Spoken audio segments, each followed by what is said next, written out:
भारत के इस विशाल इतिहास में कुछ ऐसी भी प्रभावशाली रानियां थीं जो काफी प्रसिद्ध हुईं। अंग्रेजों से लड़ने की बात हो या प्रजा के लिए बलिदान देना, इन महान रानियों ने कभी पीछे मुड़कर नहीं देखा। रानी लक्ष्मीबाई। रानी लक्ष्मीबाई बचपन से ही एक निडर महिला रही। 1857 के ऐतिहासिक विद्रोह में उन्होंने एक मुख्य भूमिका निभाई और उनका सीधा सामना अंग्रेजी फौज से हुआ।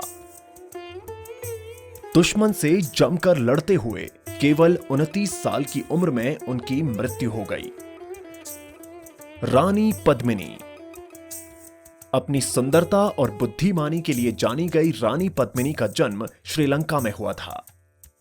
कहा जाता है कि मेवाड़ के राजा रतन सिंह ने उनकी खूबसूरती के बारे में एक बोलते हुए तोते से सुना और उन्होंने रानी से विवाह कर लिया।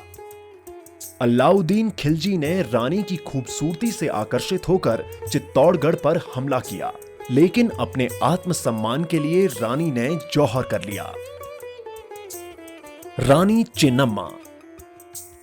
कित्तूर की रानी के नाम से मशहूर रानी चेन्नम्मा का जन्म वर्ष 1778 ईस्वी में हुआ था। अपने पति और पुत्र की मृत्यु के बाद उन्होंने कित्तूर की गद्दी संभाली। वो एक निडर योद्धा थी जिन्होंने कित्तूर को अंग्रेजी फौज से बचाया।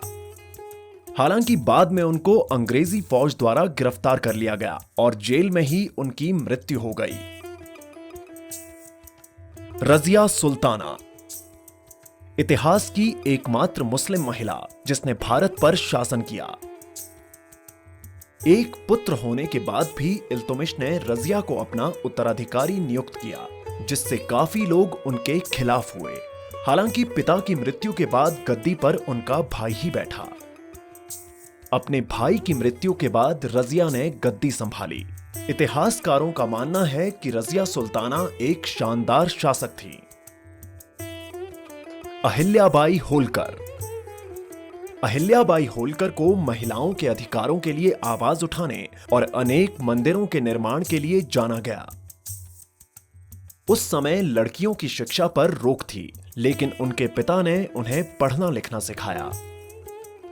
केवल 8 साल की उम्र में शादी होने के बाद उनके पति की मृत्यु जल्द हो गई। उन्होंने महिलाओं के अधिकारों, विशेष रूप से विधवाओं को पति के धन में दावा करने के लिए आवाज उठाई। मीराबाई। संगीत, राजनीति और धर्म विशेषज्ञ। मीराबाई का विवाह मेवाड़ के राजकुमार भोजराज से हुआ, लेकिन उनको अपने जीवन में हमेशा ही कठिनाइयों का सामना करना पड़ा। उनके पति की मृत्यु के बाद उनके देवर ने उन्हें प्रताड़ित किया।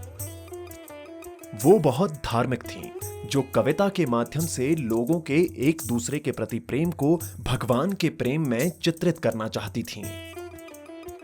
उन्हें मृत्यु की धमकियों का भी सामना करना पड़ा, लेकिन वो नहीं डरी। इतिहासकारों का मानना है कि उनके खिलाफ काफी षड्यंत्र भी हुए। बाद में वो कृष्णा भक्ति में गायब हो गईं और कभी नहीं मिली।